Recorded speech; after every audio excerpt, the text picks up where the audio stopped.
धम्मो मंगलमुखिठाम्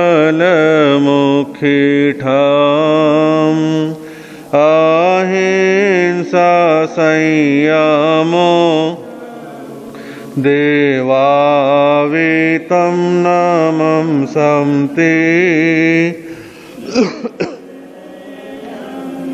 संयमाणो दुनिया की चराचर जीवों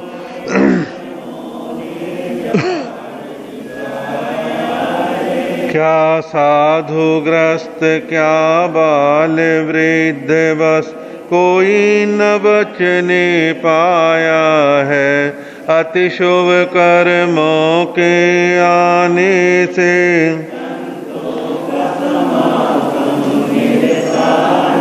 जिन वाणी श्रवण करने से दुख जन्म मरण का मिटता है। अहिंसा एवं करुणा के अवतार श्रमण भगवान महावीर के पावन पुनीत चरणों में सादर कोटि कोटि वंदन अभिनंदन। ध्यान योगी युग प्रधानाचार्य पूज्य श्री शिव मुनि जी महाराज साहब, संघ गौरव उप प्रवर्तक परम सेवा भावी पूज्य गुरुदेव श्री प्रेम सुख जी महाराज के पावन पुनीत चरणों में सादर कोटि कोटि वंदन अभिनंदन। आदरणीय मुनिवृंद, परम विदुषी साध्वी मंडल, उपस्थित धर्म प्रेमी बंधुओं, माताओं एवं बहनों, कुछ दिन पहले से ही मेरे मन में विचार था कि महावीर भवन जाएंगे और जो आज का विषय है श्रमण संघ सशक्तिकरण प्रारूप समय की आवश्यकता, आज की आवश्यकता, इस विषय पर चर्चा करेंगे, लोगों तक अपनी बात पहुंचाने का प्रयत्न करेंगे। किसी भी देश समाज और वातावरण में चेंजेस लाने के लिए, परिवर्तन लाने के लिए एक विचारधारा को प्रचारित किया जाता है। वो विचारधारा किसी व्यक्ति के हित में नहीं, समग्र समाज के हित में हो तो उसका देर सवेर आम जनता में प्रभाव पड़ता है। सिस्टम को सुधारना है, व्यवस्थाओं को दुरुस्त करना है तो लगातार सतत प्रयत्न करने होते हैं। आज पूरे हिंदुस्तान के अंदर भारतीय जनता पार्टी शासन कर रही है। इसके पीछे क्या है? इसके पीछे है 70, 75, 80 सालों में आरएसएस के द्वारा लगातार सतत प्रयत्न। जहां कोई ढूंढने पर स्वयं सेवक नहीं मिलता था, आज एक अच्छी तादाद में है, गांव-गांव में है। ये लगातार प्रयत्न करने के परिणाम है। मैं या आप जब अपने स्वार्थ की बात करते हैं तो उसका दायरा बहुत छोटा होता है। जब हम ब्रॉड बात करते हैं, बड़ी बात करते हैं तो उसका दायरा फैलता रहता है, जड़ें जमाता रहता है, धीरे धीरे काम करता रहता है। तो सिस्टम को सुधारने के लिए, कुछ अच्छा करने के लिए सतत प्रयत्न की आवश्यकता हर काल में रही है। जिस संघ की छाया तले हम और आप लोग साधना कर रहे हैं, धर्म के मार्ग पर चल रहे हैं, उसका नाम है श्री वर्धमान स्थानकवासी जैन श्रमण संघ। कल के प्रवचन में थोड़ा प्रसंग आ गया था तो मैंने उसकी हल्का सा टच दिया था। फिर मैं पुनः एक बार स्मरण करवा दूं। श्री वर्धमान स्थानकवासी जैन श्रमण संघ की स्थापना का जो प्रारंभ है, जो बीज पड़ा था, वो पड़ा था 1932 में अजमेर में एक वृहद साधु साध्वी सम्मेलन हुआ था, जिसमें एक आचार्य, एक विधान और व्यवस्थाओं को केंद्रीकृत करने का प्रयत्न किया। लेकिन जब काफी समय से कोई ना मिला हो तो पहली कोशिश में सफलता नहीं मिलती। और हमारे जैन धर्म में खास तौर पर गाड़ी कहां जाके अटकती है? वो अटकती है आचार पक्ष को लेकर के। आचार पक्ष 100% लोगों का कभी होता ही नहीं है। कोई कितने % आचरण करता है, कोई कितने % करता है, सबकी अलग अलग क्षमता है। तो उसकी वजह से 1932 में संगठन तो नहीं बना, लेकिन संगठन का बीज पड़ गया। समान विचारधारा वाले बड़े संतों ने अजमेर के सम्मेलन के बाद भी संवाद बनाए रखा, चिंतन की प्रक्रिया चलती रही। 32 गया, 42 गया, 52 आया। इसी बीच में सन 32 के बाद जो जो आगे बढ़ते हैं इतिहास की दृष्टि से, तो हर वर्ष एक ऐसी चमक भारत में पैदा होने लगी कि अब हम अंग्रेजों से आजाद हो जाएंगे, ऐसी संभावनाएं बनने लगी। जब इधर तो भारत आजाद हो रहा था, देश के संविधान को कैसे बनाया जाए इसकी प्रक्रिया प्रारंभ हो गई थी, तो हमारे यहां पर साधु समाज में और Shri all India Shwetambar Sthanakvasi Jain conference के तत्कालीन चिंतनशील प्रबुद्ध श्रावकों के मन में एक विचार आया कि भारत आजाद हो रहा है और हम भी संप्रदायवाद के जंजाल से बाहर निकल कर के एक बड़ा संघ बनाते हैं। प्रक्रिया चालू हुई, वरिष्ठ संतों से मिलने जुलने का क्रम चलता रहा और अंतिम परिणाम निकला वर्ष 1952 के अंदर अक्षय तृतीया के पवित्र दिन पर राजस्थान के घाणीराव सादड़ी शहर के अंदर एक संतों का वृहद सम्मेलन हुआ। यह सम्मेलन किनका था?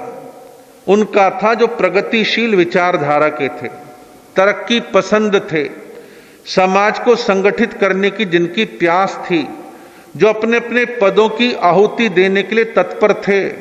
उन सब प्रबुद्ध संतों ने और श्रावकों ने मिलकर के सम्मेलन किया। उस सम्मेलन में श्री वर्धमान स्थानकवासी जैन श्रमण संघ का संगठन विधिवत रूप से संपन्न हुआ और आचार्य जो प्रथम आचार्य श्री आत्माराम जी महाराज को सर्वसम्मति से चुना गया। बाकी की डिटेल में मैं नहीं जाऊंगा। श्रमण संघ का निर्माण हो गया। आज निर्माण को 69वां वर्ष चल रहा है। 69वां वर्ष चल रहा है और 69 सालों का इतिहास बड़ा व्यापक है। 4 आचार्यों का कार्यकाल देखने वालों ने देखा और हम और आप तो वर्तमान आचार्य, इससे पहले के जो आचार्य देवेंद्र, इससे पहले के आचार्य आनंद ऋषि जी, किसी ने आत्माराम जी को देखा, नहीं देखा, किसी ने आनंद ऋषि जी को देखा, किसी ने नहीं देखा। ये तो उम्र के हिसाब से चीजें बदलती रहती हैं। तो इस प्रकार श्रमण संघ का निर्माण हो गया, 4 आचार्य हो गए। इन 68-69 सालों में अनेक उपाध्याय, अनेक प्रवर्तक, पहले के युवाचार्य बने जिनका देवलोक हो गया, फिर वर्तमान युवाचार्य बने, सम्मेलन हुए, पूना का सम्मेलन हुआ और सादड़ी के सम्मेलन के अभिनासर सम्मेलन हुआ और कई सम्मेलन राजस्थान में सोजत वगैरह में आयोजित होते रहे। ये सब चिंतन की प्रक्रिया चलती रही। लेकिन इन 69 वर्षों के अंदर श्रमण संघ ने बहुत कुछ किया। दुनिया भर के स्थानक बने, स्कूल बने, कॉलेज बने, हॉस्टल बने, हॉस्पिटल बने, लाइब्रेरियां बनी, विभिन्न प्रकार के आयोजन होते रहे, गौशालाओं का निर्माण हुआ, बहुत कुछ चला, बहुत कुछ बना। और बनने की प्रक्रिया में हमारे साधु वर्ग की प्रेरणाएं और आप लोगों के प्रयत्न, चतुर्विध संघ के प्रयत्न के द्वारा जनहित के, परोपकार के, लोक कल्याण के बहुत सारे काम हुए। और हम श्रमण संघ वाले एक जगह चूक गए, एक जगह हम पिछड़ गए, शायद ध्यान नहीं दिया। गौर करते तो आज हालात कुछ और होते। हमने और आप लोगों ने जहान की, दुनिया की चिंता तो करी, जगत कल्याण के लिए परिक्रम तो हमने किया, लेकिन हमने अपनी संघीय व्यवस्थाओं को मजबूत और दुरुस्त करने के प्रति हम ध्यान देने में चूक गए। और मैं दोष नहीं दे रहा, मैं समझता हूं कि उस समय के चिंतनशील प्रबुद्ध संत साधवियों को कुछ कदम उठाने चाहिए थे और हमारी जो जैन कॉन्फ्रेंस जो संस्था रही उसको भी उठाने चाहिए थे। खैर, मैं पुरानी परतों को नहीं उगाड़ना चाहता। मैं तो एक ही बात कहूं, बीती ताही बिसार दे आगे के सुध ले है। जो समय बीत गया सो बीत गया, उसके लिए क्या पछताना है। जब जागे तभी सवेरा। हम 2010 में दिल्ली थे। दिल्ली का घेवरा मोड़ दिल्ली का आउटर गांव देहात लगता है। वहां एक कार्यक्रम के निमित्त गए थे। एक दिन आचार्य श्री शिव मुनि जी महाराज साहब ने मेरे से कहा कि आप दिन में 3 बजे आओ, आज मेरा उपवास है, कुछ बात करनी है। मैं कहा ठीक है। मैं 3 बजे समय पर उनके पास उपस्थित हुआ। बोले यहां बात नहीं करते, सड़क के परले पार खेत हैं, वहां चलते हैं, शांति से बैठ के बात करेंगे। चल दिए, मुश्किल से आधी किलोमीटर चले होंगे। एक गहरा वृक्ष था, उसकी छांव तले हम लोग बैठ गए और बातचीत होने लगी। आचार्य श्री जी ने मेरे से कहा कि कुछ समय पहले मेरे को एक मंदिर मार्गी आचार्य मिले और उन्होंने कहा कि देखो साहब, हमने अपने धर्म संघ में साधु साध्वियों की व्यवस्थाओं को अच्छे से संचालित करने के लिए हमने ऐसे ऐसे ऐसे एक रूपरेखा बनाई है, और मैं ये चाहता हूं कि हमारी संप्रदाय से ज्यादा संत साध्वी आपके यहां पर हैं। मैं संपूर्ण समाज का नहीं कह रहा, संप्रदाय की कह रहा हूं। तो आपके यहां पे ज्यादा साधु सती, आपको तो जरूर व्यवस्था बनानी चाहिए। आचार्य श्री ने सुन लिया, या तो मेरी रुचि को पहचाना होगा। मेरे से बोले आपकी क्या राय है। मैं कहा जिस आचार्य ने आपको कहा है, उन्होंने वो कहा है जो पिछले 3 सालों से मेरे मन में चल रहा था। मैं कहा 2007 में उदयपुर के चातुर्मास में मैंने युवक सम्मेलन के अंदर ऐसी ही योजना की चर्चा करी थी, लेकिन तब मैं संकोच में ये रह गया कि मेरे मन में तो चल रहा है, मैं कहूंगा ना जाने कौन सुनेगा नहीं सुनेगा। मैं चुप रहा। मैं आज आप संघ के आचार्य हैं और आपने मेरी राय पूछी है, तो मैं इस विचारों के प्रति पूर्णतः समर्पित हूं। आप श्रमण संघ के लिए इस कार्यक्रम को आगे बढ़ाएं और मैं हर प्रकार से आपके साथ हूं। हम 2 मिल गए। 10-12 दिन के बाद नए साल की मंगली का शोक विहार दिल्ली में होनी थी। मेरा एक छोटा सा ऑपरेशन होना था। मैंने ऑपरेशन को आगे के लिए हफ्ते भर के लिए आगे टाल दिया। आचार्य से बोले आपको आना होगा। मैं कहा ऑपरेशन था। ये बोले कोई बात नहीं, आगे पीछे देख लो। मैंने कर लिया। तो आचार्य श्री जी ने कहा कि नया साल है, लोगों की उपस्थिति बढ़िया रहेगी, आप इस योजना पर प्रकाश डालो। मेरे से पहले 15-20 मिनट तुम इसको डिटेल में बतलाओ। मैं 15-20 मिनट सारे पॉइंट्स पर बोला। बाद में आचार्य श्री जी उसी के ऊपर बोले। लोगों का समर्थन सहयोग उस पर आने लगा। योजना क्या है? उसका नाम है श्रमण संघ विकास फंड। श्रमण संघ विकास फंड, ये इसका जो है नाम है। आपको इससे क्या होता है? मैंने देखा है, आपने भी अनुभव करा होगा, जब हम अलग से किसी टोले से साधु साधियों से मिलते हैं, जहां अपनत्व है, हमारा भी और आपका भी हो सकता है, वहां पूछो कि महाराज आपकी सभी प्रकार की व्यवस्थाएं ठीक ठाक चल रही हैं, तो उनकी वेदना बाहर आती है। ठीक है, चौमासे और विहार तो करने ही पड़ते हैं, हो ही जाते हैं, लेकिन बहुत तरह की दिक्कतों का सामना करना पड़ता है। फला प्रकार की व्यवस्था में दिक्कत आती है और बड़े प्रसिद्ध साधु साध्वियों को मिल जाती है, हमें कौन पूछता है, हम तो छोटे साधु साध्वी हैं। इस प्रकार की बातें हम सुनते रहे हैं। ये उनकी वेदना है, जिनको झूठे स्वाभिमान के चक्कर में बहुत सारे बोलते नहीं हैं, लेकिन अंदर से कुलबुलाहट सबको होती है। हमने इस चीज को पिछले अनेक वर्षों में पहचाना और एक इसका रूप और भी देखा है, और वो सही हो सकता है, कम ज्यादा मात्रा हो सकती है। हम भी पिछले 43 सालों से विचरण कर रहे हैं। आप भी साधु सतियों से जुड़े हैं, साधु सती अपना काम करते हैं। जब उनकी व्यवस्थाएं ठीक से नहीं चलती तो कानों में कई प्रकार की बातें सुनने में आती है।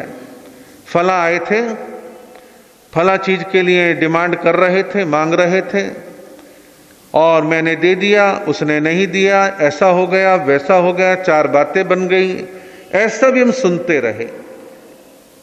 दिमाग की तो है, चिंतन चलता था कि कानों में ये शिकायतें क्यों आती हैं, क्या ये ठीक हो सकती हैं, क्या डिमांड जायज थी या नाजायज थी? जायज थी तो पूरी होनी चाहिए, और नाजायज थी तो ठीक है, उसको अवॉइड करा जा सकता है, लेकिन जायज मांग को पूरा होना चाहिए, लेकिन तरीके से, सिस्टम से। तो उसी का परिणाम रहा कि श्रमण संघ विकास फंड की स्थापना, नामकरण मैंने सुझाया, आचार्य श्री जी को पसंद आया और काम हो गया। श्रमण संघ विकास फंड का काम चलने लगा, लेकिन धीमी धीमी गति से, बहुत आहिस्ता आहिस्ता, छलांगे नहीं मार रहा था। 2015 में आपके इंदौर महानगर के अंदर श्रमण संघ का वृहद साधु साध्वी सम्मेलन हुआ। 500 साढ़े 500 के आसपास साधु साध्वियां पधारे। सम्मेलन में समाचारी संबंधी व्यापक मनन चिंतन चला, लेकिन श्रमण संघ विकास फंड के बारे में ना एजेंडे में था, ना चर्चा हुई। इसके कुछ पॉइंटों पर जब चर्चा का प्रसंग आया फुटकर रूप में, तो मैंने खड़े होकर के जो उस समय मेरे मन में आया, मैंने पूरे सदन में कहने का प्रयास करा, लेकिन मेरा मानना है एक चूक रह गई। यदि ये विषय एजेंडे में होता तो 550 साधु साध्वियों का ध्यान आकर्षित होता, लेकिन रह गया सो रह गया। मैं समझता हूं कि इस विषय पर एक सत्र जो 9 से 12 चलता था, 3 घंटे इस पर डिस्कशन होना चाहिए था। मेरे जैसा व्यक्ति एक बार इसको रख देता, फिर चिंतन और सुझाव आते और अंतिम मोहर लगती तो बहुत बढ़िया होता। लेकिन जब सम्मेलन हो गया, महाराष्ट्र की ओर हमारा विहार हो गया, तो मेरे मन में ख्याल आने लगा, कीमती समय निकल गया, महत्वपूर्ण काम तो रह गया। काश ये पहले से एजेंडे में होता तो बढ़िया हो जाता, लेकिन कोई बात नहीं। अहमदनगर चातुर्मास में मेरे मन में ख्याल आया कि सारे वैधानिक काम संसद में ही नहीं होते, संसद के बाहर भी होते हैं। तो इसको ठंडे नहीं पड़ने देना, इसको सतत जारी रखना है। और इस बीच में इन मुद्दों पर आचार्य श्री जी का और हमारा संवाद बना रहता था। जैसे ही मैं दक्षिण भारत की तरफ बढ़ा, तो मैंने इस विषय की चर्चा हैदराबाद, बेंगलोर, चेन्नई, मैसूर, कई शहरों और कस्बों में मैंने इसकी चर्चा सार्वजनिक पब्लिकली करनी प्रारंभ करी। जमाना प्रचार का है। जब इस प्रकार के आयोजन की सूचना व्हाट्सएप पे पूरे देश में वायरल होती है, तो लोगों के कान खड़े हो जाते हैं, क्या है, कैसे है, क्या प्रक्रिया है, सही है, गलत है, अनेक तरह के प्रश्न आते हैं। लेकिन पॉजिटिव सोच रखने वाला व्यक्ति आगे बढ़ता रहता है, जिसमें निज स्वार्थ कुछ नहीं है, रंच मात्र भी निज स्वार्थ नहीं है। तो इस प्रकार काम को आगे बढ़ाया। आचार्य श्री सुनते रहे, देखते रहे, उनको बड़ा अच्छा लगा, प्रोत्साहित करते थे और बार बार मैसेज भेजते थे कि आप अच्छा कर रहे हो, इस काम को छोड़ना नहीं है, आगे बढ़ाना है। सारे दक्षिण भारत का विहार करने के पश्चात हम महाराष्ट्र में आए। पूना के अंदर आचार्य श्री जी का चातुर्मास पूना के मिड में था, हम आउटर पर पिंपरी चिंचवड़ में थे। आचार्य श्री जी के चातुर्मास प्रवेश पर मैं आया, एक दिन पहले पहुंचा। और आवाज कम क्यों कर रहे भाई? एक दिन पहले पहुंचा और मैंने दिन की गोचरी के समय आचार्य श्री जी से कहा कि शाम के प्रतिक्रमण के बाद आप, युवाचार्य श्री जी, प्रवर्तक प्रकाश मुनि जी, श्रीश मुनि जी, मैं, हम सब बैठते हैं और कुछ सामाजिक विषय पर चर्चा करनी है। आचार्य से कहा बिल्कुल ठीक है, सबको बोल दिया कि सबको हाजिर हो जाना प्रतिक्रमण के तुरंत बाद। प्रतिक्रमण के बाद तुरंत बाद बैठे, 1.25 घंटा चर्चा चली। अधिकांश मैं बोलता रहा, सब सुनते रहे। बाद में चर्चा वार्ता चली। आचार्य श्री जी ने एक बात कही कि उपाध्याय जी, इस योजना और फंड के बारे में प्रेरणा तो देता रहा, लेकिन इतनी सूक्ष्म बात मैंने पहले बार सुनी है। आपने बड़ा डीप चिंतन कर रखा है। मैं इसको लाइटली लेता था, ठीक है जो होगा हो जाएगा, चलता रहेगा थोड़ा बहुत, लेकिन अब मैं इसको गंभीरता के साथ लेकर के आगे बढ़ाऊंगा। और उन्होंने पूना के चातुर्मास में, आपके इंदौर के चातुर्मास में, उदयपुर के चातुर्मास में उन्होंने व्यापक प्रेरणा दी। काम आगे बढ़ा, अच्छा कार्य है। अब मैं आपको ये बतलाना चाहता हूं कि इसमें है क्या, क्या पॉइंट हैं, क्या मुद्दे हैं, क्या समस्याएं हैं, क्या उनका समाधान है। इस विषय की चर्चा मैं आपके सामने करना चाहूंगा, जो आपको समझना आवश्यक है। किसी भी धर्म संघ के अंदर उसकी तरक्की विकास का रास्ता गुजरता है शिक्षा के द्वारा, एजुकेशन के द्वारा। हमारी शिक्षा ना तो स्कूल की है, ना कॉलेज की है, ना बाहर की डिग्रियों की है, योग्यता की है। और योग्यता के विकास के लिए शिक्षित होना बहुत आवश्यक है। शिक्षा का महत्व सदियों पहले भी था, आज भी है और भविष्य में भी बना रहेगा। तो शिक्षित होने के लिए हमें प्रयत्न करने चाहिए कि हमारे साधु साध्वी विद्वान बने, चिंतक बने, लेखक बने, संपादक बने, बड़े अच्छे अच्छे काम करें। पुराने समय में भी और आज भी दो प्रकार की शैलियां ज्ञान प्राप्त करने की रही हैं। एक तो वो ज्ञान प्राप्ति का मार्ग भी गुरु चरणों में, गुरु गुरनी ने जो पढ़ाया हमने पढ़ लिया, हमने सीख लिया और आगे बढ़ गए। सभी गुरु गुरनियों की योग्यता समान नहीं होती, सभी विद्वान नहीं होते। कोई तपस्वी होता है, कोई सेवाभावी होता है, कोई प्रवचनकार है लेकिन कोई ज्यादा गहन विद्वान नहीं है, और कुछ गहन विद्वान हैं लेकिन अपने लिए हैं, दूसरों पढ़ाने में सक्षम नहीं या पढ़ाते नहीं है, जो भी आप समझ लीजिए। एक शैली तो गुरु चरणों के ज्ञान ध्यान की रही है। दूसरी शैली रही है पंडितों से, विद्वानों से शिक्षा प्राप्त करने की, कि पंडित लोग पढ़ाएंगे और ये पढ़ेंगे। बहुत सारे साधु साध्वी पढ़ा सकते हैं, लेकिन हमारे यहाँ की शैली ऐसी है, वो आया वो गया, वंदना हो रही है, संग आ रहे हैं, बड़ा साधु साध्वी पढ़ाना चाहता है लेकिन पब्लिक नहीं छोड़ती है, वो चाह करके भी नहीं पढ़ा पाते। तो ये सारी बाधाएं हैं। तो पढ़ाने की जहां तक बात है, बड़े खेद के साथ कहना पड़ता है, पिछले 60-70 सालों में यदि निगाह डालें तो हम स्थानक वासियों ने भवन तो बनाए, लेकिन पंडित विद्वान तैयार करने का कोई भी कार्यक्रम हमारा ठोस नहीं रहा कि जिसने कुछ अच्छे परिणाम दिए हों। थोड़ा उस पर भी आपको लेकर चलता हूं। पूज्य श्री सोहन लाल जी महाराज की प्रेरणा से बनारस के अंदर पार्श्वनाथ शोध संस्थान का निर्माण हुआ। शायद वो 85 साल उसको हो रहे हैं, लेकिन बनारस उस कोने में पड़ता है जहां दिल्ली, हरियाणा, पंजाब, मध्य प्रदेश, राजस्थान और महाराष्ट्र और साउथ के साधु साध्वी आसानी से नहीं पहुंचते। आगे कुछ है ही नहीं, बनारस किसके भरोसे जाएं? तो बनारस में संस्थान अच्छा है, 6 एकड़ जमीन है, 40,000 नए पुराना साहित्य वहां पर किताबों का और हस्त के ग्रंथों का है। लेकिन वहां लाभ लिया नेपाल, बिहार, उड़ीसा, छत्तीसगढ़, अनेक प्रांतों के गरीब परिवारों के ब्राह्मण बच्चों ने, जिन्होंने जैन धर्म में MA किया, कुछों ने PhD करी और वो प्रोफेशनल दृष्टि से कहीं ना कहीं लग गए, रोजी रोटी कमाने लगे। ये हुआ, ये साधु साध्वी उससे लाभ नहीं उठा पाए। और एक हम फेल रहे, उसको डीम यूनिवर्सिटी बना करके दिल्ली या किसी बड़े शहर में उसका एक सेंटर खोल देते। वो योजना हमारे किसी मतलब की नहीं रही, चल रही है, लेकिन ज्यादा बेनिफिट हमारे समाज को नहीं मिला। और इसी प्रकार का एक कार्य बहुत पहले हुआ, आचार्य श्री आत्माराम जी महाराज और श्रमण संघ बनने से पहले 2 संतों ने उनकी प्रतिभा से प्रभावित होकर के जैनेन्द्र गुरुकुल पंचकूला, जो शिमला हाईवे पर है, वहां लगभग 30-35 एकड़ जमीन।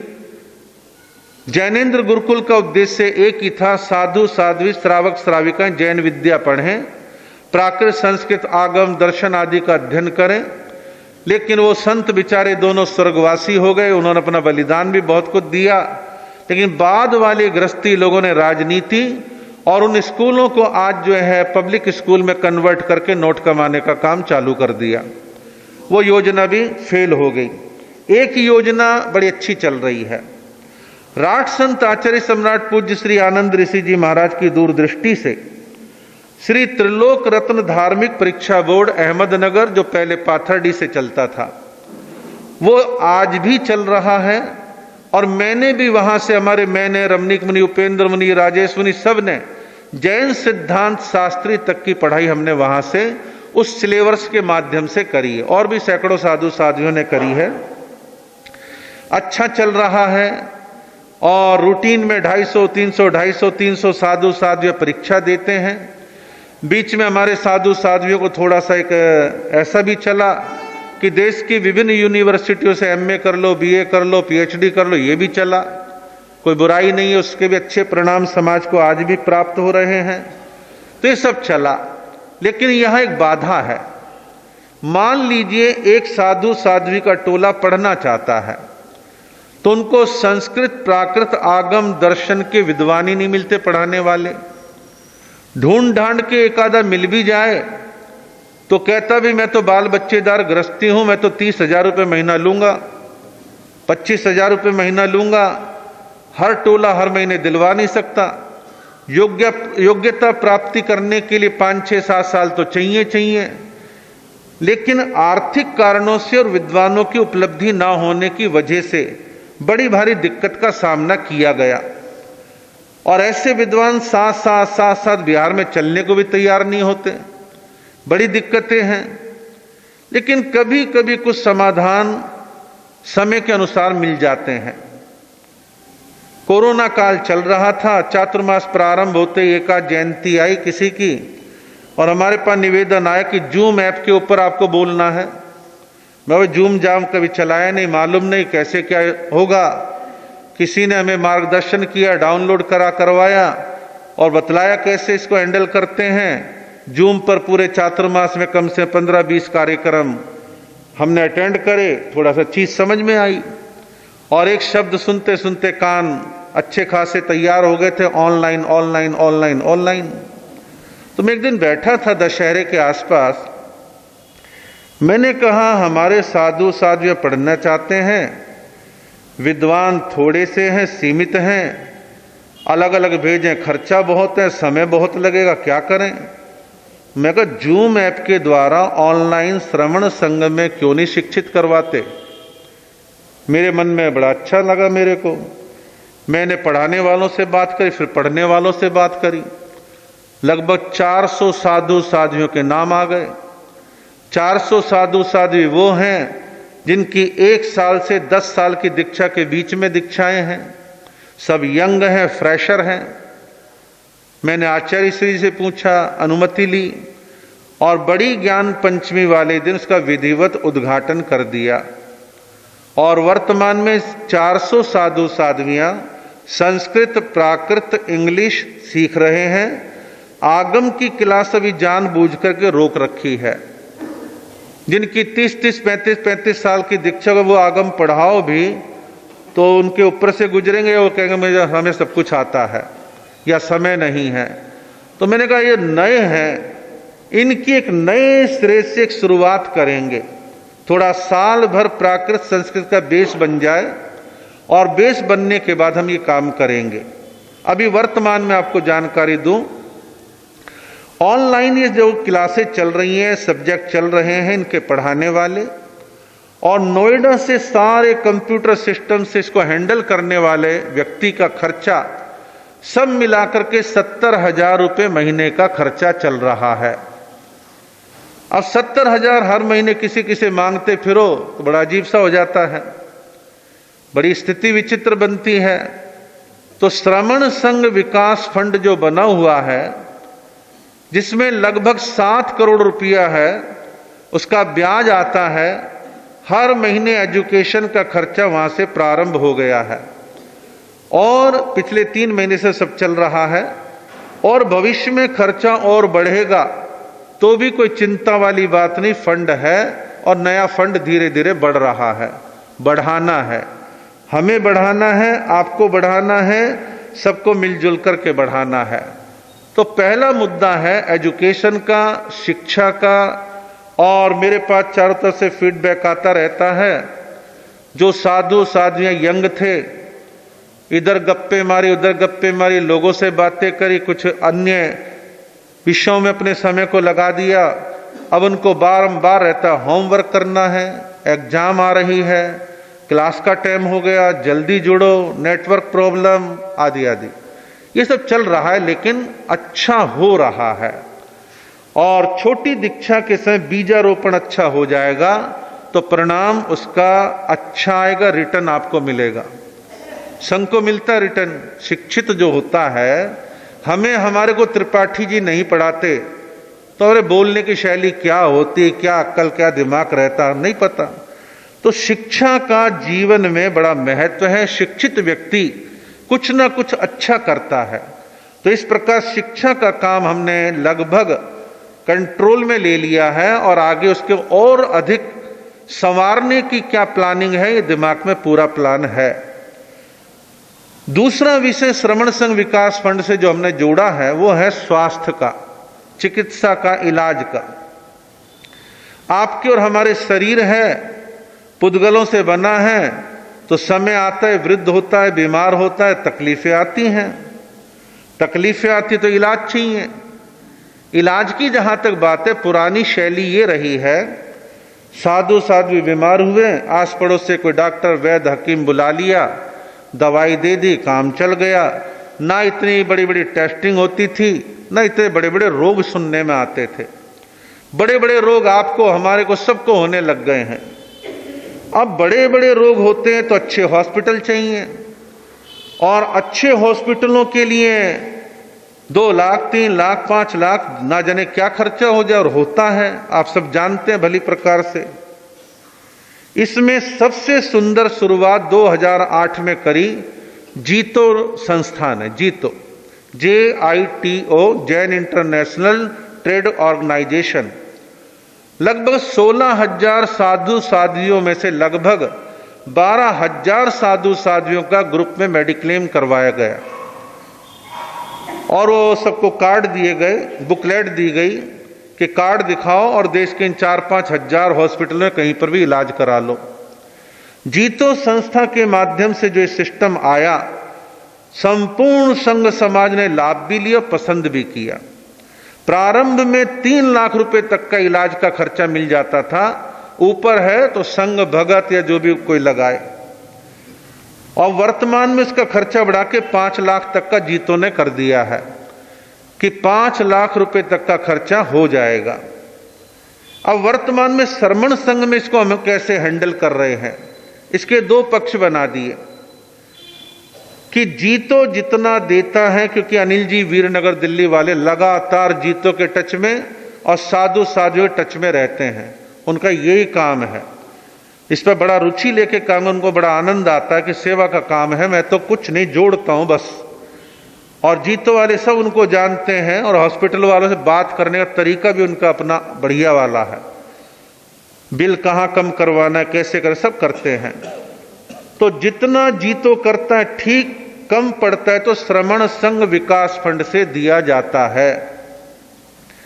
किसी की फिजियोथेरेपी चल रही है, किसी की टेस्टिंग होनी है, अनेक तरह के छोटे मोटे जो खर्चे होते हैं वो सब श्रमण संघ विकास फंड से चल रहे हैं, और बड़े ऑपरेशनों का खर्चा जीतो संस्था के द्वारा चल रहा है।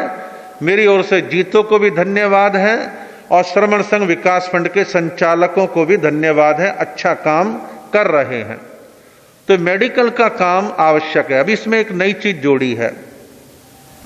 मान लो देश के किसी शहर में कोई वृद्ध साधु साध्वी थानापति है, मान लो उनको 4-5 तरह की बीमारियां हैं, हार्ट है, शुगर है, किडनी है, बीपी है, थायराइड है, कुछ और है, और उनकी दवाई 8 से 10 हजार रुपये महीने की मान लो लगती है। तो जो दर्शनार्थी आया, भैया पत्ता लाके दे दो, भैया ये दवाई लाके दे दो, बड़ा विचित्र सा लगता। तो उसमें जो कई प्रकार की बातें उभरती हैं। तो अभी एक नई शुरुआत करी है, अभी ज़्यादा नहीं, 10-12 टोले जो टच में आ गए हैं उनका चल रहा है। उसका एक सिस्टम है, डॉक्टर के हाथ का लिखा हुआ पर्चा आप व्हाट्सएप करेंगे और दिल्ली से 2-2 महीने की दवाई का बॉक्स बना करके उनके कोरियर उनके पते पे करवा देते हैं। जब दवाई खत्म होने वाली होती है फिर दोबारा से पर्चा आ गया और फिर दोबारा से दवाइयाँ भेज दी। बर्डन कहाँ से कम हुआ? आम जनता से कम हुआ। अभी ज़्यादा कम नहीं हुआ, सुधार है। तो इस प्रकार से ये सारा मेडिकल का काम अच्छा चल रहा है और अभी ज़्यादातर इन 2 शिक्षा और चिकित्सा पर हमारा भी फोकस है। तीसरा विषय जो सैद्धांतिक रूप से तो जोड़ दिया है, लेकिन प्रैक्टिकली भी जोड़ा नहीं है क्योंकि पैसा उतना ज़्यादा नहीं है।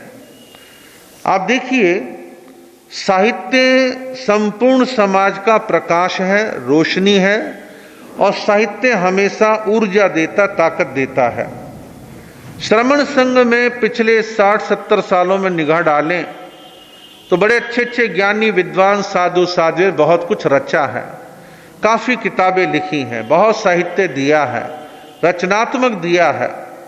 अब साहित्य की भी अजीब कहानी है कि पहले विद्वान लिखता है, फेयर करता है, फिर छपवाने के बजट का पता करता है, प्रेस वाला बजट देता है, फिर महाराज लोग डोनर ढूंढते हैं कि किताब छपने के लिए कौन कौन दान दे सकते हैं, फिर उनसे पैसा लिया जाता है। अब मान लो कोई किताब 2 लाख रुपए में छपनी है क्योंकि महंगाई है और महाराज ने 8 दानदाता ढूंढ लिए 25-25 हजार के, तो उनकी प्रतिक्रिया 8 की अलग होगी। 4 तो कहेंगे महाराज की बड़ी कृपा, मुझे सेवा का अवसर दिया, अहो भाग्य मेरे कि हम इनके शिष्य हैं, गुरु परंपरा से शिष्य हैं। 4 कहेंगे यार दर्शन करने गए तो महाराज पीछे पड़ गए, काम धंधा वैसे ही ढीला चल रहा है, अनुकूलता है नहीं, क्या करें, ना भी नहीं होती, शर्मा शर्मी देना पड़ता है। एक आधा ऐसा भी मिलेगा, हाँ महाराज दे दूंगा, और लौट के ही नहीं आएगा, फोन ही नहीं उठाएगा आपका। ऐसा होता है, मनुष्य स्वभाव है, ऐसा व्यवस्था नहीं बनाई ना, इसलिए। तो इस प्रकार की स्थितियां रही हैं। किताबें छप जाती थी, फिर महाराज लोग बांटते रहते थे, फिर बांटने के तरीके बड़े विचित्र हैं। जिनको पढ़ने की फुर्सत नहीं, हम उनको किताबें ज्यादा देते हैं क्योंकि वो पैसे वाले हैं। जिनको पढ़ने की फुर्सत और रुचि है वो गरीब है, इसलिए हम उनको नहीं देते। ऐसा आपने फील किया होगा। तो ये बड़ा विचित्र मामला है। तो ये सब गलत व्यवस्थाएं हैं, इनको चेंज करने की आवश्यकता है।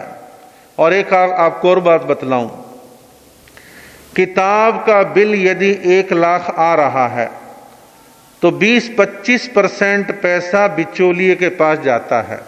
क्यों जाता है? महाराज को ना तो कागज के रेट का मालूम कि मैप लिथो का रेट क्या है, आर्ट पेपर का रेट क्या है, ब्लैक एंड व्हाइट का रेट क्या है, कलर्ड का रेट क्या है, बाइंडिंग कितने में होती है, कंपोजिंग कंप्यूटर कितने की होती है, मालूम नहीं। और बिचौलिया महाराज को बिल बढ़ा के बतलाता है। महाराज को लोगों से मांगना है ना, हानि किसकी हो रही है? समाज की। इसमें जो मेरा चिंतन है, गाड़ी तो पटड़ी पर आएगी, देर से आएगी, कोई बात नहीं, लेकिन धैर्य है, लगे हुए हैं, प्रयत्न जारी है, मन विचलित नहीं है। मेरा मन है संपूर्ण श्रमण संघ का साहित्य किसी एक शहर में प्रकाशित हो, एक प्रिंटिंग प्रेस से कंटिन्यू हमारा काम चले, उसी शहर के लोकल के 5 लोग जो है क्वालिटी मेंटेन, खर्चा घटाना आदि पर निगरानी रखें कि कागज में बचत करनी है, कंपोजिंग में बचत करनी है, वगैरह वगैरह। तो इससे समाज का खर्चा बचेगा और किताबें छप जाएंगी। किताबें छपने के बाद, अब तक तो यह था महाराज जिन्हें छपवाई वो बांटने को स्वतंत्र हैं, लेकिन भविष्य में हमारा मन ये है, किताब रविंद्र मुनि ने लिखी, लेकिन रविंद्र मुनि उसको बांटेंगे नहीं। केवल रविंद्र मुनि को 10-15 किताबें इसलिए मिलेंगी आपने लिखी थी, बाकी छपने के बाद वो किताबें श्रमण संघ की धरोहर कहलाएगी। और मान लो 1 साल में 20 किताबें छपी 5 साल के अंदर 100 किताबें छपी, तो किताबें फोकट में नहीं बांटी जाएगी। नो लॉस नो प्रॉफिट पर खरीदो और पढ़ो। तो ये महावीर भवन में इस पर जो ढेर लग रहा है ना किताबों का, शायद ये ढेर ना लगता, क्योंकि ये सब वो किताबें आ रही हैं जो फ्री में मिली हुई थी। दादा ने पढ़ ली, पोता कहता कबाड़ा बाहर फेंको। तो साहित्य का दुरुपयोग होता है। तो इस प्रकार से बिचौलियों को हटाना है, नए साहित्य को तरीके से छापना है। छापने की भी कुछ कसौटी रहेंगी। किताब छपने से पहले स्क्रीनिंग कमेटी उसको एनओसी देगी। किताब एक साधु साध्वी ने लिखी, हमारी कमेटी के 3 विद्वानों को दे दो, उसको फटाफट महीना 1.5 महीना पढ़ेंगे और पढ़ करके कुछ चीजें देखेंगे। ये किताब कहीं से नकल मार के तो नहीं लिखी, ये किताब कहीं से कलेक्शन करके तो तैयार नहीं करी है, और इस किताब में श्वेतांबर स्थानकवासी मान्यता सिद्धांतों के खिलाफ मैटर तो नहीं जा रहा। इस किताब में दिगंबर मंदिर मार्गी 13 पंथ परंपरा के खिलाफ कोई टीका टिप्पणी तो नहीं है। इसमें हिंदू समाज, मुस्लिम समाज, सिख समाज, क्रिश्चियन समाज के खिलाफ कोई अभद्र टिप्पणी तो नहीं है। यदि सब कुछ ठीक है तो किताब प्रिंटिंग प्रेस में चली जाएगी, और जो साधु साधु 10 साल की मेहनत करके जो पीएचडी करते हैं उनका शोध ग्रंथ भी इसी माध्यम से छप जाएगा। तो इस प्रकार भविष्य में प्रिंटिंग के क्षेत्र में हमें यह करना है। और दूसरा काम इसी का हिस्सा है, किताबें छपेंगी, लेकिन हर साल छपने वाली किताबों की संख्या कम होती जाएगी, ई बुक्स की संख्या बढ़ती जाएगी। ई बुक्स आपके आईपैड पर, लैपटॉप पर, कंप्यूटर पर, मोबाइल पर, सब जगह आपको अवेलेबल रहेगी। वो प्रचार का माध्यम बढ़िया है। जैन अजैन कोई भी पढ़ सकता है, और मान लो 100 किताबों में 10 किताबें नगीने की तरह बड़ी अच्छी हैं और कोई भी पढ़े, तो उसको किंडल ऐप पर डलवा दो, पूरी दुनिया में कोई भी कहीं पर भी सर्च कर सकता है। तो भविष्य की बातें हैं, करना है। मन में रोड मैप बना हुआ है, थोड़ा पैसा और बढ़े तो इन कामों को हम बढ़ा सकते हैं। चौथा विषय बड़ा गंभीर है, चिंतनीय है, मनन के योग्य है। मनन तो चल ही रहा है पिछले 30-40 साल से, मैं भी सुनता आ रहा हूं, लेकिन प्रैक्टिकल कदम, समाधान किसी ने नहीं उठाया। वो है वृद्ध साधु साध्वियों के थानापति स्थिरवास की व्यवस्था। हम सभी लोग दीक्षाएं लेते 15 से 20 साल की उम्र के बीच में। जवानी में हजारों किलोमीटर की पदयात्रा करते हैं, सर्दी गर्मी को बर्दाश्त करते हैं, दनादन बिहार चलते हैं, लेकिन हमारा भी बुढ़ापा आता है, आपका भी बुढ़ापा आता है, सबके बुढ़ापे आते हैं। बुढ़ापा आने के बाद कहीं ना कहीं मन करता है बहुत थक गए, बहुत चल गए, अब 2-3 बीमारियां हो गई, अब एक जगह बैठना है। ऐसा मन में एक विचार आता है। पुराने समय में 40-50 साल पहले साधु साध्वी विचरण करते करते करते कहीं पहुंच गए। किसी संघ ने थानापति की विनती कर ली, सहज रूप से बैठ गए। 5-7 साल के बाद देवलोगमन हो गया, बाकी के साधु साध्वी विहार कर जाते थे। लेकिन पिछले 50 सालों में हमारा समाज गांवों और कस्बों से खाली होकर के नगरों और महानगरों में ज्यादा तादाद में आ गया। कई कारण है, काम धंधे के लिए आते हैं, बच्चों की एजुकेशन पढ़ाई के लिए आते हैं।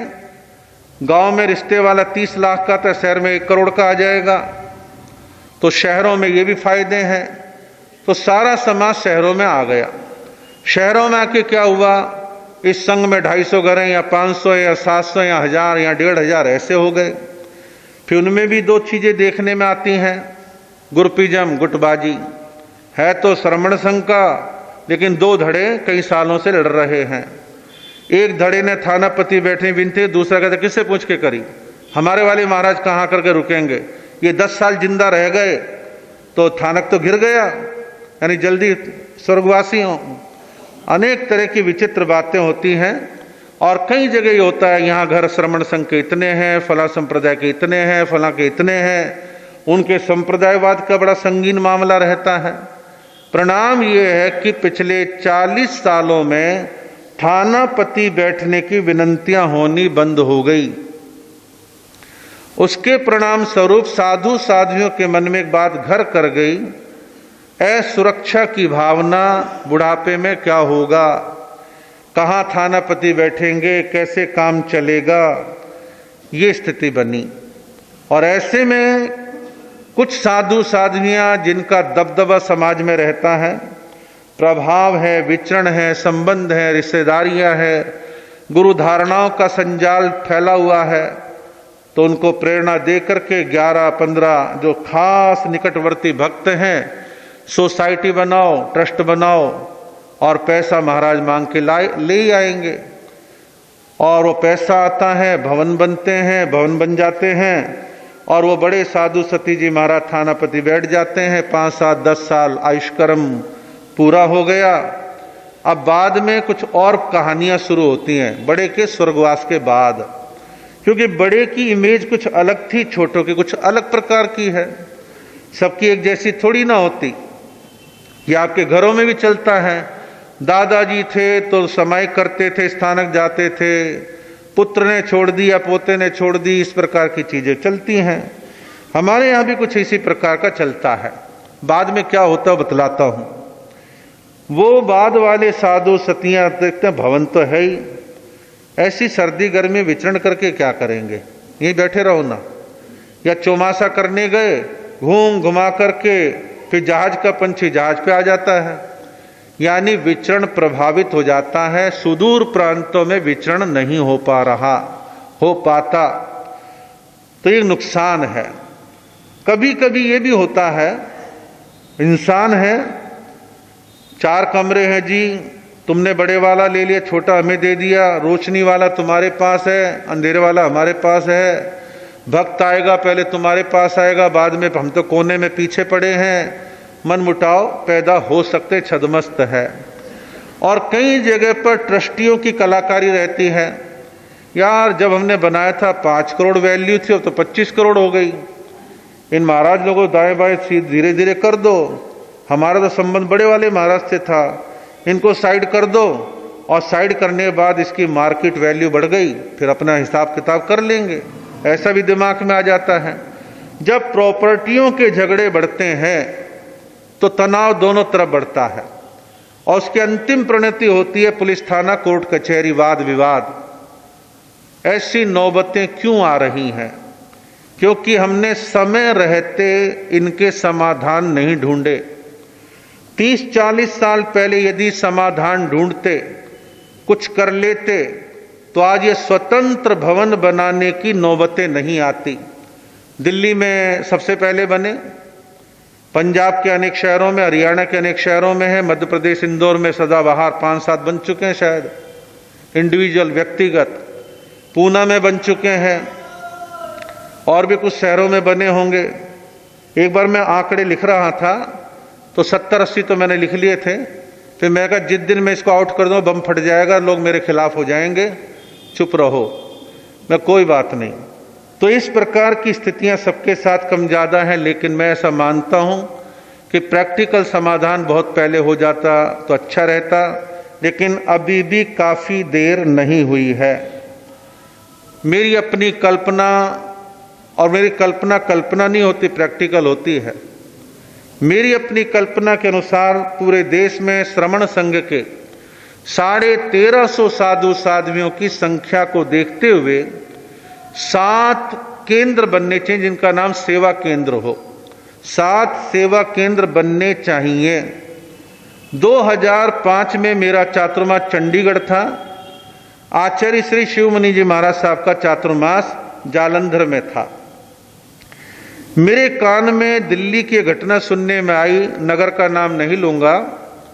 वहां एक वृद्ध 70-72 साल की साध्वी, उसने कहा चला नहीं जाता, प्रधान जी आपके 2 स्थानक हैंगे, मैं इस वाले स्थानक में थानापति बैठ जाऊं, क्योंकि मेरी बेटी ने 56 उपवास किए थे और पारने से पहले उसका देवलोक हो गया था, और तब जो पैसे इकट्ठा हुआ तब ये भवन लिया था आपने, तो मेरा थोड़ा सा हक बनता है।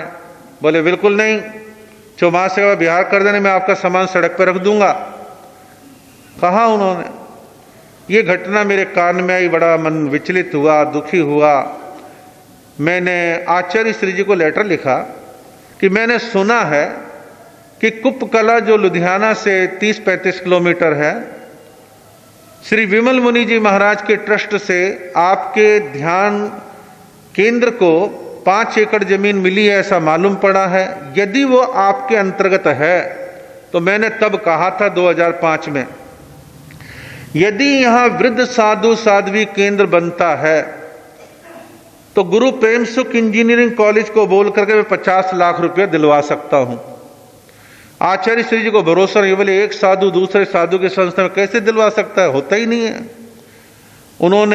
मैंने फिर पत्र भेजा, रिमाइंडर भेजा, बोले अच्छा ऐसा है, आप आओ मिलो बात करते हैं। मिले तो आचार्य बोले दोबारा बतलाओ क्या विषय था। मैंने फिर बतलाया, बोले अच्छा ठीक है। तो वहां के नक्शे बने। आज आदिश्वर धाम कुप्पकला में 40 कमरे, हर कमरे में अटैच लेटरिन बाथरूम, स्टोर, कमरे रोशनी वाले, हवादार, पर्यावरण बहुत शुद्ध, जमीन का पानी भी बहुत अच्छा निकला, ऐसा वहां के लोग बतलाते हैं। भवन बन गए हैं। उसका शुरुआत, मेरी बात हुई थी पदाधिकारियों से, शुरुआत उसकी 2-4 महीने में होने वाली, कुछ काम चल रहे हैं। और उसके बाद आचार्य श्री जी का ध्यान उस संस्था पर लगा और वहां काफी विकास बहुत अच्छे ढंग से हो गया है और बहुत व्यवस्थित चीज बन गई है। 7 सेंटर चाहिए, एक दिल्ली, पंजाब का मान लीजिए हो गया, दिल्ली, उदयपुर और इंदौर, एक पूना, एक हैदराबाद, एक बेंगलोर, 7 शहरों में, शहर के बाहर 3-3 एकड़ जमीन में 20-20 कमरे बनने चाहिए, 10 संतों के 10 साध्वियों के। साध्वियों थोड़े ज्यादा बना लोगे, साध्वियों की संख्या 65% है और 35% हमारी संतों की है, तो उसी रेशियो में तो वृद्ध होंगे। तो इस प्रकार 7 सेंटर बनने चाहिए। और इन सेंटरों को कौन बनाएगा? कोई ट्रस्ट बना सकता है, कोई व्यक्तिगत परिवार बना सकता है, चंदे से बन सकती है, उसमें डायरेक्ट श्रमण संघ विकास फंड योगदान नहीं देगा। आपको थोड़ी जानकारी दे दूं, पंजाब का और दिल्ली का श्रमण संघ श्रावक समिति के अंतर्गत है। भविष्य में जब भी इनका संचालन वृद्ध साधु साध्वियों के लिए होगा तो इसको श्रमण संघ श्रावक समिति वो इनका संचालन खर्चा व्यवस्था वो देखेगी। उदयपुर में फिलहाल कुछ नहीं है। मध्य प्रदेश में हमारे समाज के साथ 2 शहर हैं, रतलाम और इंदौर। दोनों की तुलना करो तो इंदौर बेटर है। एक तो यहां समाज हमारा बड़ा है, दूसरा यहां मेडिकल की सुविधा है। तो इंदौर में मैं समझता हूं कि दूर दूर लोग बाग जमीनें खरीद रहे हैं। 3 एकड़ जमीन लेकर के ऐसा काम कोई अच्छे संपन्न परिवार भी कर सकता है और इसमें जो है कुछ लोग मिलकर के भी कर सकते हैं। पूना के अंदर एक मूथा परिवार है, उनकी अपनी जमीन है और उन्होंने कहा कि महाराज हम अपने पैसे से एक पूरा सेंटर जैसे आपकी कल्पना है हम इसे बना देंगे। हैदराबाद में पूज्य श्री गणेशी लाल जी महाराज के स्मृति में स्मारक बना हुआ है और वहां अभी उन्होंने कमरे बना दिए हैं और उनका ये कहना है कि तेलंगाना में हैदराबाद वाली साइड में विचरण कम होता है, कम से मतलब है वहां हमारे क्षेत्र हैदराबाद को छोड़ के आसपास में नहीं है, तो फिर भी कोई साधु साध्वी आता है तो हम सेवा करने के लिए तैयार हैं उस सोसाइटी ट्रस्ट के माध्यम से। बेंगलोर में इस बात पर बड़ा गंभीरता से चिंतन हुआ है और हमारे गौतम जी धारीवाल वो लगातार कोशिश में कि जमीन लेकर के कैसा भवन बनाए। तो 7 सेंटर यदि डेवलप हो जाएं तो जिन साधु साध्वियों के भवन बन गए उनको छेड़ना नहीं, कहना नहीं, बन गए सो बन गए, वो जाने, उनका ट्रस्ट जाने। लेकिन भावी समय के लिए, आने वाले समय के लिए जिनके नहीं बने उनको हम आज विकल्प दे देते हैं तो इन चीजों को सेट होने 5-7 साल लगेंगे। चीज धारा में आने में टाइम लगता है और जो वहां थानापति बैठे, इन 7 शहरों के 7 सेंटरों में जो थानापति बैठे उसकी स्वतंत्रता है कि जहां की भाषा, जहां का खान पान, जहां का मौसम, जहां उनके आसपास में भक्त हों वहां थानापति बुढ़ापे में बैठ जाएं। वहां उनको 3 सुविधाएं मिलेंगी और मिलनी चाहिए। शुद्ध आहार जो डॉक्टर कहता है, दवाई और कपड़े का इंतजाम। थानापति बैठे हो, पूरे सम्मान से बैठो, आदर और विनय के साथ बैठो और आराम से वहां पर रहिए। टोला बड़ा है तो बाकी के साधु सती विहार कर सकते, 2-3 सेवा में रह सकते हैं। तो ये प्रैक्टिकल चीज है, इस पर हमारे को काम करना चाहिए और ऐसा हम करेंगे तो सब कुछ अच्छा हो सकता है।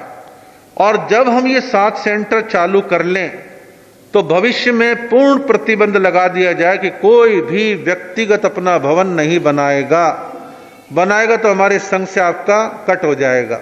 कुछ ना कुछ एक्शन होना चाहिए। 5वां विषय है, वो भी आप और हम लोग लगातार देखते रहते हैं, हमारे और आपके सामने चीजें आती रहती हैं। 1350 साधु साधियों के श्रमण संघ में टोले हैं 325 और 350 के बीच में।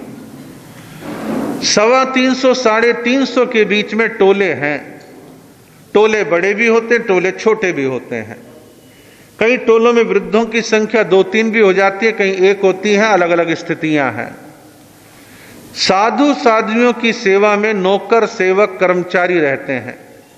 वो 3 प्रकार के काम करते हैं, साफ सफाई, व्हील चेयर का चलाना, 4 व्हीलर गाड़ी का ड्राइवर, अक्सर ये लोग रहते हैं। इनकी तनख्वाहें जो हैं वो रहती 8 से 10 हजार के बीच में, कोई 8, 8.5, 9, 9.5, 10। अब इनकी तनख्वाहों को मैनेज कैसे किया जाता है? पूरे देश भर में जो मैंने घूम करके अनुभव किया है, दक्षिण भारत में जो बड़े संघ हैं वो चौमासा जिनका मांगते हैं, चौमासे से चौमासे 1 साल की सैलरी वो दे देते हैं। लेकिन दक्षिण में भी छोटे संघ 4 महीने चातुर्मास की देते हैं, बाकी नहीं देते। महाराष्ट्र में ले लो, बड़े संघ साल के साल देते हैं, चौमासे से चौमासे, बाकी समय में 4 महीने छोड़ के नहीं देते। मध्य प्रदेश, राजस्थान, दिल्ली, हरियाणा, पंजाब, इनका ट्रेंड लगभग एक जैसा है। चौमासे चौमासे देते हैं, 8 महीने नहीं देते। अब साधु साध्वियों को मजबूर होकर के मांगना होता है। मांगने के 2 ही रूप है, संघ को बोले या आने वाले लोगों को बोलें या भक्तों को बोलें। भक्तों की स्थितियां सबकी विचित्र अलग अलग रहती हैं और आने वाले लोगों के चेहरे पे थोड़ी लिखा कि दे देगा। किसी ने 2 अंगूठी फालतू पहन ली, उसका दिल विशाल होगा, कोई जरूरी थोड़ी ना है। बिना अंगूठी पहने वाला भी बड़ा उदार हो सकता है।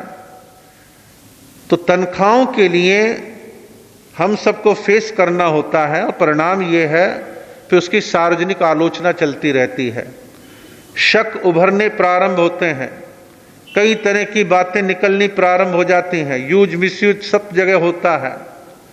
अब आप कहोगे इसका प्रैक्टिकल समाधान क्या है? यदि श्रमण संघ विकास फंड में भरपूर पैसा हो तो हम कहें ना पूरे चतुर्विध संघ में कि तनख्वाह की व्यवस्था यहां से चलते, कोई देगा नहीं, कोई मांगेगा नहीं, कोई देगा नहीं, कोई मांगेगा नहीं। और जब व्यवस्था नहीं है तो मांगेंगे मजबूर होकर के। तो ये बड़ी विचित्र स्थिति है। हमारी सोच क्या है भविष्य की? फंड यदि बढ़ता है तो उसमें काम करेंगे, जितने 400 सवा 400 कर्मचारी हैं, सेवादार हैं, उनके आधार कार्ड को स्कैन करा के कंप्यूटर में डाला जाए। उनके पर्सनल बैंक अकाउंट्स हैं तो बड़ी अच्छी बात है, और नहीं है तो उनके पर्सनल बैंक अकाउंट्स खुलवाए जाएं। हर महीने उनकी सैलरी तनख्वाह ऑनलाइन उनके अकाउंट्स में ट्रांसफर करी जाए। वो भी निश्चिंत, साधु साध्वी निश्चिंत, मांगने की बीमारी खत्म। और जब किसी धर्म संघ में अपनी जरूरतों के लिए मांगने वालों का परसेंटेज ज्यादा होता है तो उन पर्सनल साधु साध्वियों की इमेज भी खराब होती है और संपूर्ण संघ की भी इमेज खराब होती है। नाम नहीं लूंगा, कम से कम 5-6 संप्रदाय ऐसी हैं जिनके यहाँ पे सेंट्रल फंड बने हुए हैं।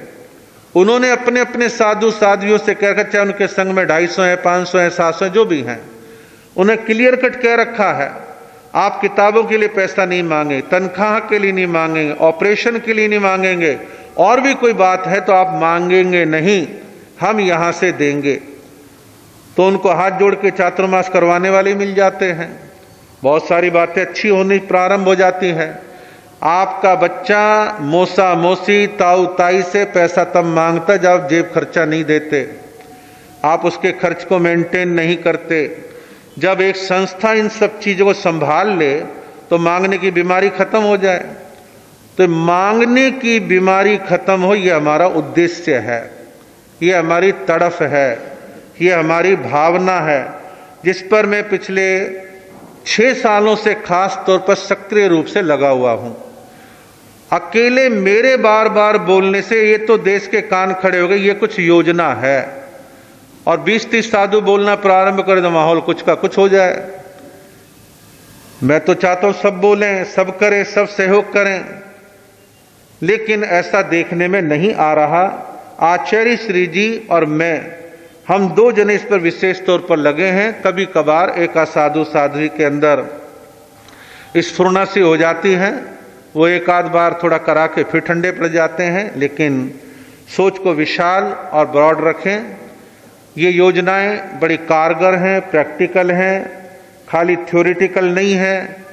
और वर्तमान में इस फंड में 7 करोड़ रुपया है, जिसके द्वारा लगातार सेवा के कामों पर इसका ब्याज खर्च किया जाता है। आपको छोटे छोटे उदाहरण दूंगा। एक पहाड़ के ऊपर से नदी निकली, पानी फूटा, पहाड़ी चट्टानों से टकराते टकराते पानी मैदान में आया। मैदान से बहते बहते वो नदी चलते चलाते समुद्र में गई और पानी समुद्र में समा गया। समझदार इंजीनियर उस धारा को रोक करके डैम बनाता है, डैम में पानी को स्टोर करता है, पानी इकट्ठा करता है। उस पानी से कुछ काम किए जाते हैं, बिजली का उत्पादन करते उसी पानी से जो डैम का पानी है। पाइपलाइन के या नहरों के द्वारा उस पानी को खेतों तक सिंचाई के लिए भेजा जाता है, खेत हरे भरे हो जाते हैं। उसी पानी को पीने के लिए पाइप के द्वारा आपके घरों तक भेजा जाता है।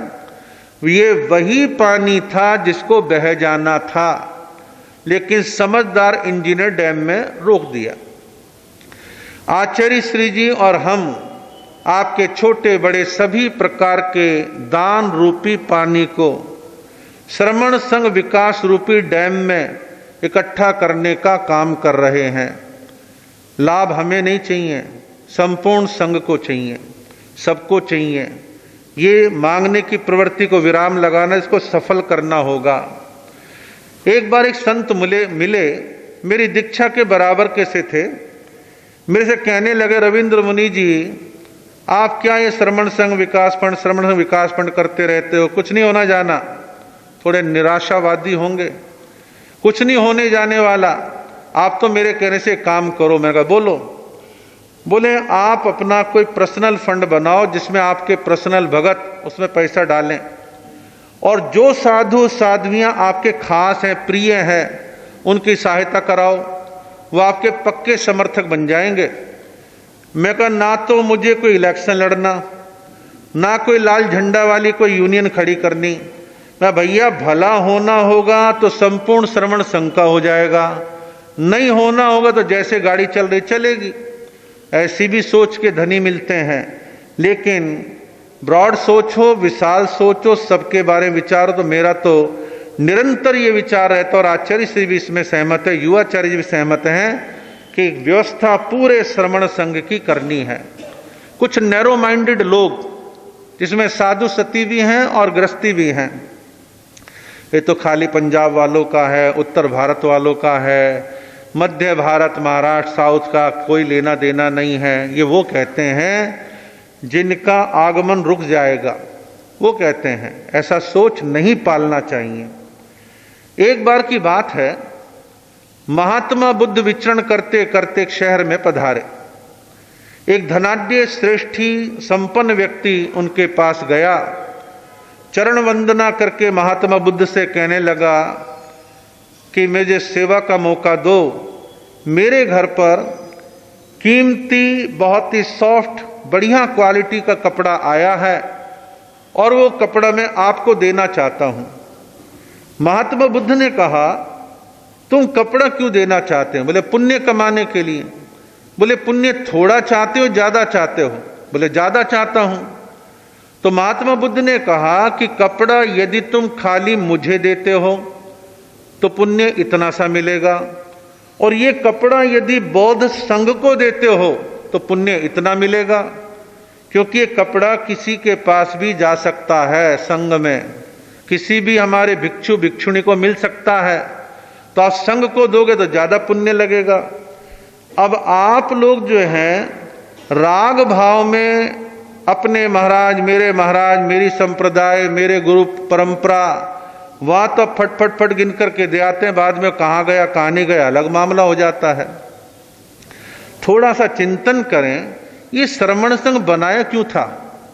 जब सेंट्रलाइज होना ही नहीं था तो क्या जरूरत थी बनाने की? बना दिया है तो सेंट्रलाइज होना चाहिए। एक केंद्र पर सारी सत्ता, सारी ऊर्जा एक केंद्र पर होनी चाहिए। ये श्रमण संघ विकास फंड की योजना एक सेंट्रलाइज योजना है।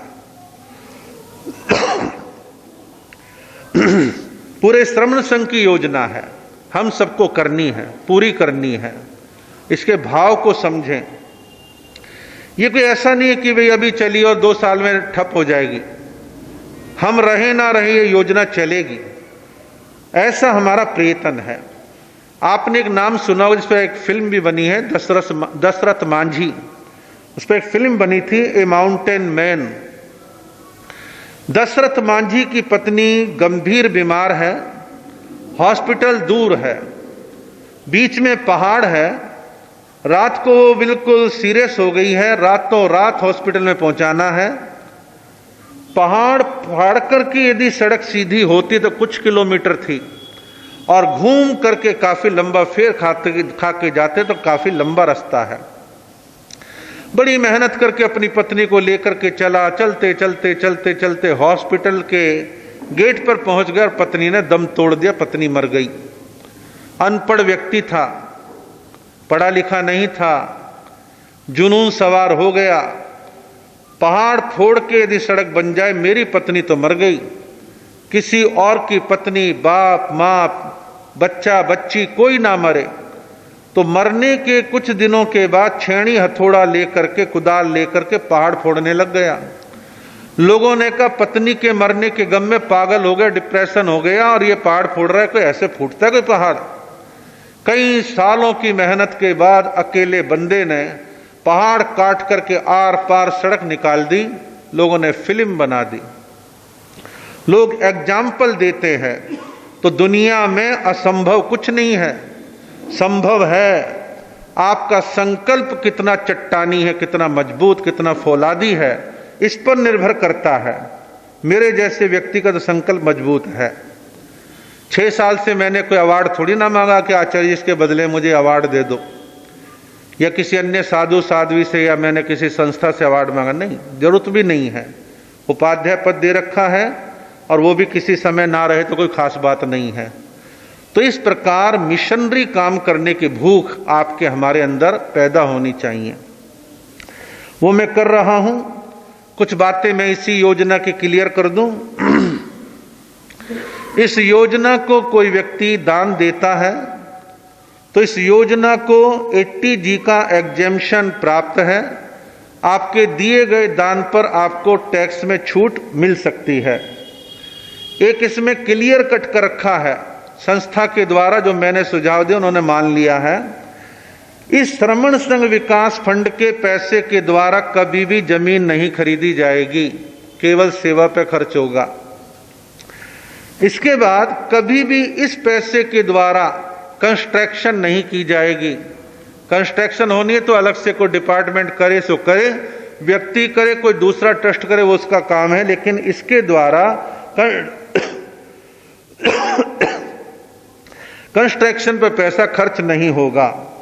और एक इसमें नियम कर रखा है कि कभी भी कोई भी 5 योजनाओं में कोई भी पैसा किसी को नगद पेमेंट नहीं किया जाएगा। चेक के द्वारा और ऑनलाइन इसका पेमेंट जो है वो किया जाएगा। इस योजना में जितना पैसा अब तक आ गया और भविष्य में आएगा, उसके मूल धन को खर्च नहीं किया जाएगा, केवल ब्याज ही खर्च किया जाएगा। और ये योजना किसी प्रांत या श्रमण संघ की इंटरनल संप्रदाय की योजना नहीं है, ये फंड संपूर्ण श्रमण संघ का है। और मैंने एक बात खास तौर पर जानबूझ करके पूना में जब हमारे आचार्य, युवाचार्य, प्रवर्तक वगैरह सब बैठे, मैंने वहां भी क्लियर करी और आचार्य श्री जी के पंडाल में भी पब्लिक को सुनाने के लिए क्लियर करी। आज श्रमण संघ के आचार्य पूज्य श्री शिव मुनि जी महाराज हैं। श्रमण संघ विकास फंड योजना उनके मार्गदर्शन निगरानी में चल रही है। जब कभी वो नहीं होंगे तो ऑटोमेटिकली संपूर्ण योजना भावी आचार्य महेंद्र ऋषि जी महाराज के देखरेख में चलेगी। जब कभी महेंद्र ऋषि जी दुनिया में नहीं होंगे तब अगला आचार्य जो श्रमण संघ का होगा उसकी देखरेख में चलेगी। कल किसी सनकी व्यक्ति का मैंने एक बयान पढ़ा, तो अपने संघ का ही है, कहीं श्रावक, कहीं इंदौर में शायद रहते हैं। उन्होंने एक पोस्ट डाल रखी थी, बस श्रमण संघ 10-15 साल में खत्म होने वाला है, समाप्त हो जाएगा। मैं आयुष्क्रम देख लिया, केवल ज्ञानी है। ये नहीं पता काल के प्रभाव से बाह्य चीजों में परिवर्तन कल हुए थे, आज हो रहे हैं, आगे भी होंगे। ये बड़े संघ संगठन खत्म नहीं होते, ये भ्रम उन लोगों को निकाल देना चाहिए। ऐसे नेगेटिविटी वाले लोग जब जब श्रमण संघ का सम्मेलन आता है तो घोषणाएं करते हैं, भविष्यवाणियां, बस अब टूटा, अब टूटा, अब टूटा।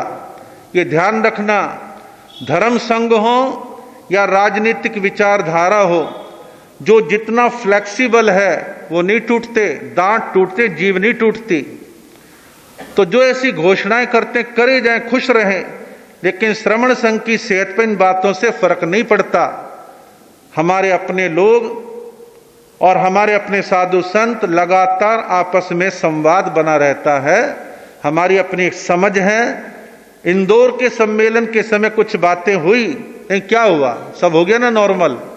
जहां फ्लेक्सिबिलिटी है वहां चीजें टूटती नहीं, वो लंबे समय तक चलती हैं।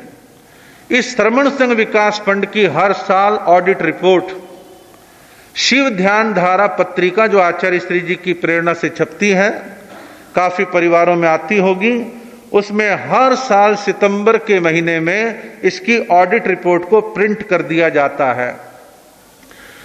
कुछ इस योजना से ईर्ष्या करने वाले लोग इसके हिसाब किताब को लेकर के प्रश्नवाचक चिन्ह लगाते हैं और उनकी पकड़ करके मैंने उनको पर्सनली कहा कि आपको ऑडिट रिपोर्ट चाहिए तो हर साल भिजवा देंगे, लेकिन नेगेटिव प्रचार मत करो। हम सब निगाह रखते हैं, हमें मालूम है सब अच्छे ढंग से चल रहा है। अब मैंने ये सारी योजना आपको बतलाई, शायद आपके इससे ज्यादा सिंपल शब्दों में क्या बता सकता हूं, आपको समझ में आई होगी। जब आप गेट में प्रवेश कर रहे थे आपको एक फार्म बांटे गए हैं, उस योजना के फार्म को आप भरिए। मैं नहीं कहता क्या उसमें आपको अमाउंट भरना है, जो आपकी ताकत, जो आपकी क्षमता है, आप उसमें सहयोग दीजिए। ये सहयोग ऐसा ही है जैसे आरएसएस में हर साल चातुर्मास काल के दौरान गुरु दक्षिणा का अभियान चलता है, और आरएसएस के उसके अंदर गुरु दक्षिणा के अभियान में लिफाफे के अंदर 50 रुपए, 100 रुपए, 200 है, 500 है, 1000, 2000, लाख, 2 लाख, कुछ भी है, वो उसमें डाल करके दे देते हैं, समर्पित कर देते हैं। आरएसएस की कितनी योजनाएं उसी निधि के द्वारा चलती हैं। अयोध्या का राम मंदिर ऐसे बन जाएगा, देख लेना आप लोग। तो श्रमण संघ की व्यवस्थाओं को हमने चिंतन करके आगे बढ़ाया है, संघ के आचार्य इसको बढ़ा रहे हैं, तो आपका हाथ भी बढ़ना चाहिए, आपकी आहुति इस विशाल यज्ञ के अंदर पड़नी चाहिए। जगन्नाथ जी का रथ लकड़ी से बना कितना भारी होता है, एक आदमी हिला देगा? नहीं हिला सकता। हजारों लोग लगते हैं, रस्सा खींचते हैं, रथ दौड़ता है। जब ऐसी योजनाओं में संपूर्ण श्रमण संघ के श्रावक श्राविका पॉजिटिव सोच बना करके संघीय भावना से देंगे, तो इसके परिणाम अच्छे आएंगे। और हमारी भावना क्या है कि आप लोगों से इंडिविजुअल मांगने का काम धीरे धीरे धीरे धीरे खत्म हो जाए। जितना फास्ट दोगे उतना जल्दी ठीक हो जाएगा, जितना स्लो दोगे तो यहां से तो सेवा चलती ही रहेगी, लेकिन मांगने का काम भी चलता रहेगा। रोकना है तो आपको सहयोग देना पड़ेगा। और ये जो सहयोग के फार्म है ये वार्षिक हैं, इसके 2 रूप हैं। कोई व्यक्ति कहता भी हम तो 5 लाख, 11 लाख, 21 लाख, 15 लाख एक मुश्त एक बार दे रहे हैं, उसका इंटरेस्ट लगातार हम रहे ना रहें वो चलता रहे, वो रूप भी है। कोई कहता है भी हम तो अंशदान के रूप में हर साल देते रहेंगे, और ये भी तब तक मांगा जाएगा जब तक उचित लेवल तक नहीं आ जाता। उचित लेवल पर आने के बाद हम इसको रोक देंगे और फिर इस फंड में पैसा नहीं मांगा जाएगा। तो आपने इसको जाना है, सुना है, समझा है। मैंने अपनी बात को कहना था, क्योंकि आगे बढ़ने के पश्चात क्या स्थिति रहेगी, कहाँ पहुंचेंगे, चातुर्मास वगैरह के सब काम वगैरह चलते रहते हैं, सब जगह हमारा को जाना पड़ता है। तो फार्म आपको दिए गए हैं, और मैं समझता हूं कि हमारे रमेश जी भंडारी जी को मैं कहूँगा, लाला जी भी आए हुए हैं, थोड़ा सा इस विषय में लोकल की 5 लोगों की कमेटी सी बना लेना, लोकल की, जो विभिन्न प्रकार की चीज़ों को जाने समझें, और लोग बाग उनको फार्म भी दे सकते हैं। उनके कॉन्टैक्ट नंबर लोकल इंदौर के ग्रुपों में आप डलवा सकते हैं, तो वो सेंटर से जुड़े रहेंगे। मान लीजिए इंदौर में कोई साधु सती आए, उनको कोई प्रॉब्लम चल रही है, तो कहीं सोचने की जरूरत नहीं, दिल्ली फोन किया और वहां से ऑनलाइन जहां चाहोगे वहां व्यवस्था हो जाएगी। ये फंड पूरे भारत का है। तो इस प्रकार आप लोकल की 5 लोगों की कमेटी, कोई अध्यक्ष मंत्री नहीं, बस 5 लोगों की कमेटी है, उसका कोई चुनाव नहीं, जो समय दे उनको ले लो।